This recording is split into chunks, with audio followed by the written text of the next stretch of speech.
So this is Dave Dunn Electrical. This is a video on S-Plan heating systems. We're going to wire up a system today and we're going to use some LED strip to talk about what the system's doing. So we're just going to start at the programmer and we're going to work our way around the thermostat. Around the table we'll talk about the valve and the operational system. We'll talk about having a tank stat and how things operate. We'll wire it all up and then we're going to run the system up and we're going to use some of these LED strips just to illustrate what's going on.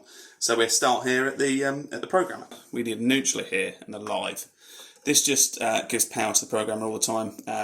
The programmer is essentially a timer with a relay in, so it needs a constant background feed, and then whatever time you set a heating programmer to come on, it's always got a feed to turn itself on. So there's neutral and live there, and then if you can see over here you've got hot water and central heating, HW and CH, and that's the on. So those are the terminals we want. We want to put mains power here, and then these two terminals will be switched on when the controller deems it's time for the heat to come on. So let's wire that to start with.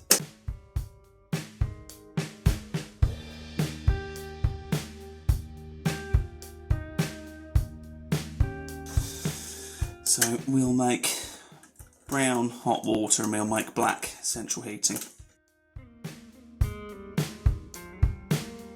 Okay, so that's our programmer wired. We're going to move on to the thermostat now. Let's just click the programmer in place there. Okay, we'll move on to the thermostat now. This thermostat needs a neutral because it has an accelerator. You can get thermostats that don't have an accelerator that don't need one, but let's put the neutral away first as it's the simple one to do. Okay, we're going to make brown our live in. So we know that's going in the live terminal. So, and then if we look at the little drawing on this, I believe with this kind we can use either 2 or 3. The difference is an ampage, but usually you'd have a normally open and normally closed in case you're using it as a cooling thermostat, but we just want a heat one. So we can test that. We can test that if we just do this. So just to check we're going to get a terminal that works. If you see the reference line is there on the case, if we turn this all the way down, then you should currently have an open terminal between there and 2, say, which you do. And then if you turn it all the way up, you hear that click, that's the little contact clicking over. In fact, you can see it on this one that it's now made because we're asking for a higher temperature. So to be fair, we can see that, so that's fine. And then between there and there, we've now got continuity, so we know we need that terminal. That terminal makes when you ask for a higher temperature. So that's our one. But I think with this particular thermostat, we could have used either terminal, but most thermostats have another terminal in case you're using it for cooling instead of heating.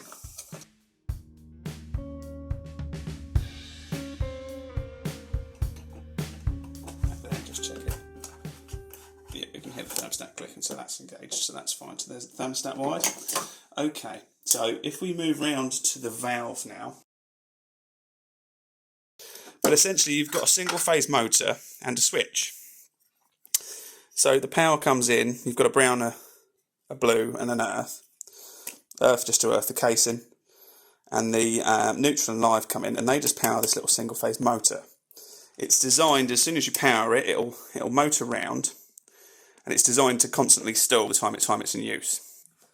But what it will do via this part here is it comes round, and when it reaches its open position, it's going to hit this micro switch here. So this is a position switch. So when this switch makes, when we have continuity through the other 2 wires, the grey and the orange, the other end, we know that this valve opened up. This is crucial because when this valve opens up, we can now turn the pump on. So that's why it's the last step. We need to know the valve's wide open to turn the pump and the boiler on, to fire the boiler and to power the pump. If we don't do that, then if this valve failed, you could have the pump pumping against a closed valve, so it's trying to pump water that won't go anywhere. So you can end up breaking the pump as well, and you fired the boiler where there's nowhere for the hot water to go. So in our little pretend scenario, we're going to say this valve is heating and this valve over here is hot water. So in real life, you have a pipe that leaves the boiler and it links to the start of both of these valves. And then depending on what you want on, the heat of the system opens one valve or maybe two if you've got the heating and the hot water on. For the purposes of this video, I'm only going to show one at a time, so I'll only show the heating on once and show the hot water on once because I don't have enough relays to do this LED thing I'm going to do to show you. But obviously you could have them both on, so if they're both open. But they both connect to the flow, basically. The flow comes into the valve, passes through it if it's open, and then goes around the system.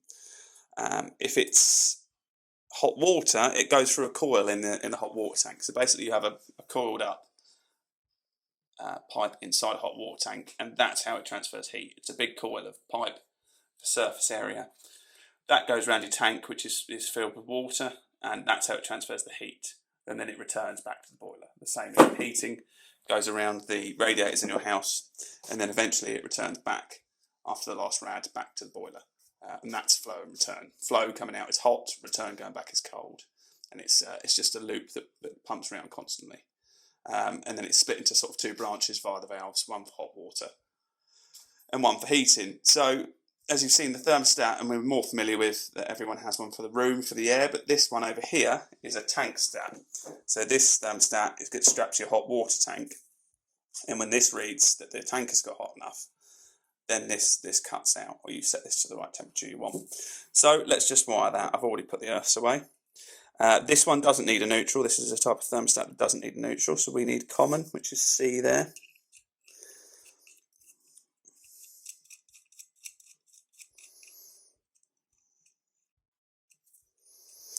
We use brown as common as this is common practice.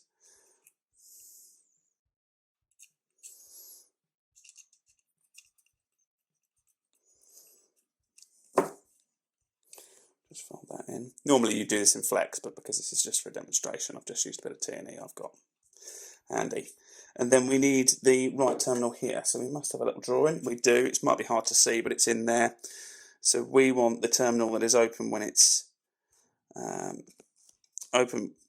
at the correct temperature. So let's just have a little look. Where's the indicator on that? So okay, so that's that, and that's down as cold as it's going to get. So let's just get our continuity tester again.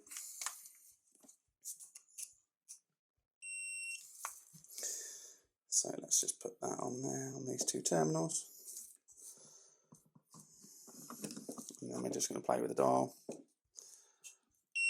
And you see that when we ask for a higher temperature, the switch makes, so the switch would allow the live wire to make and turn something on. When we say we want a colder temperature, the switch breaks. So we know we need to use this terminal and not this terminal over here. So if we can just demonstrate that, we'll turn that down. And you see that one's made when it's cold, and if we turn it up, that one will break the circuit. So again, that would be used for cooling. Okay, so we're going to put that one away.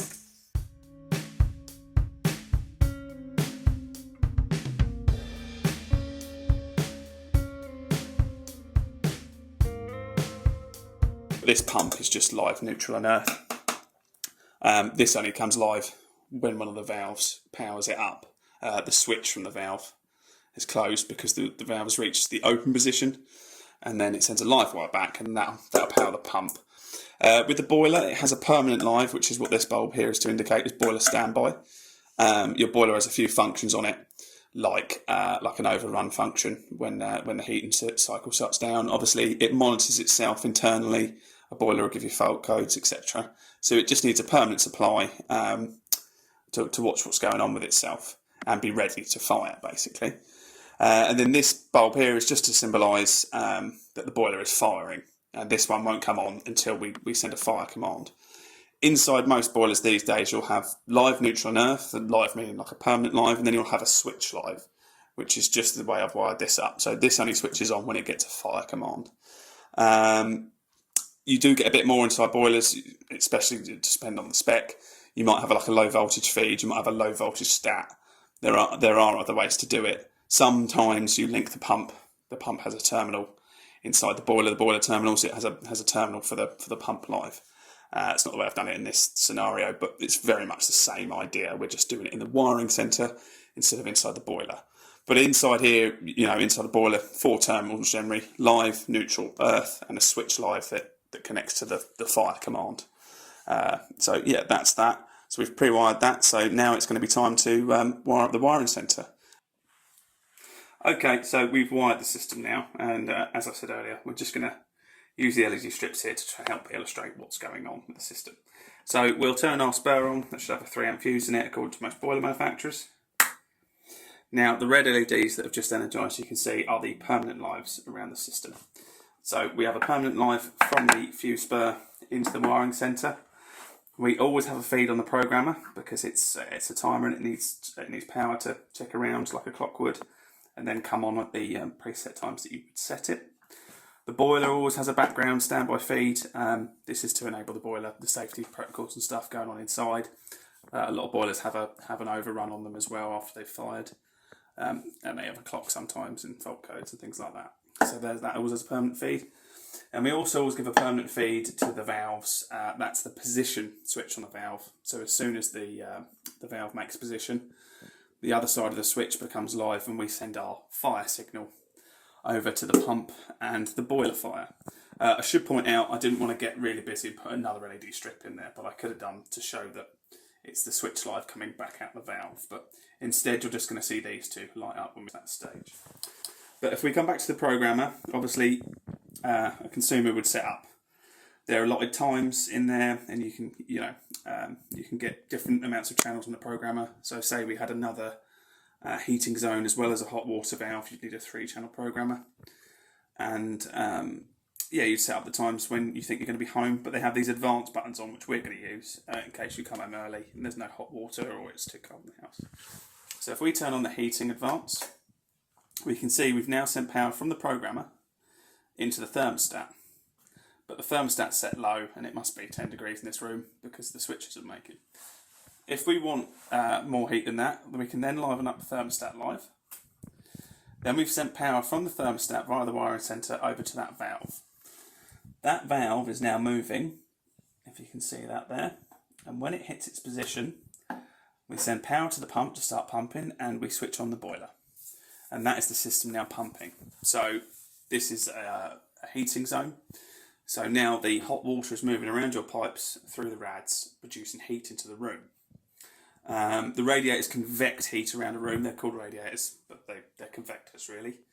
The heat circulates around in your room, and then once this picks up that heat, it'll turn the system off until it gets cold again. So we're just going to simulate that now with a hot air gun.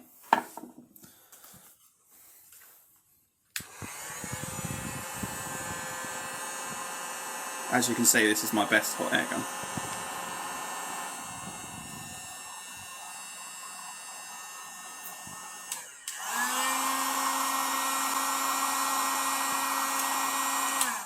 And you can see when the thermostat registered the hot air there, it shuts itself down and closes the valve. It no longer provides power to the valve motor.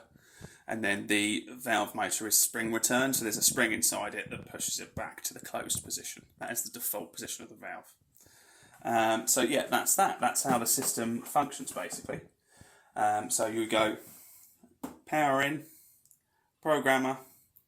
And I would just say the programmer, it's out of it. It's a lot of time. It's the time you don't want the heating to come on. If you kick that out, it doesn't matter what you do over here. You'll never send power because this is where the power starts, back here. So, just to talk about systems in general, if you have a valve fail, your boiler won't fire. It's certainly not the only thing that would stop a boiler firing, but that could be a cause because you see it's that last critical stage on the process of the position switch making and turning everything on.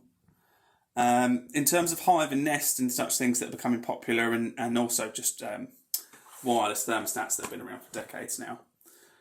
What you do is you just eliminate the wiring between these two. This wires in normally, but you just have a wireless link with this, and then this just bypasses the physical cable you would need for a thermostat. It's the same pretty much with Hive and Nest. You have one of these, but you don't have like an interface on the front like this one does. your interface these days on your smartphone or your tablet or whatever. I assume you can go on a desktop even and go in and set it. So that becomes your interface. But realistically, however shiny and modern they are, it's a stat that then talks to a programmer, and a programmer really is a timer and a relay in a box, and that's what you have there. Okay, so we've just made some adjustments to the relays that power the LED strips, just so we can illustrate the hot water system coming on as well. So you can still see the permanent lines are in the same places, but this time we're going to press hot water advance. So if we press that, we've now put power out of the programmer into the cylinder stat over there. Okay, so we've obviously got the stat turned right down currently, so we're going to turn that up. I'll turn it the other way. So if you see now, we've now energised out of the stat over to the valve. That valve is now opening. And then when that valve finishes opening, we're going to see the pump and boiler fire power up. Now, obviously, at some point in the real world, your hot water tank, the water in it would get hot.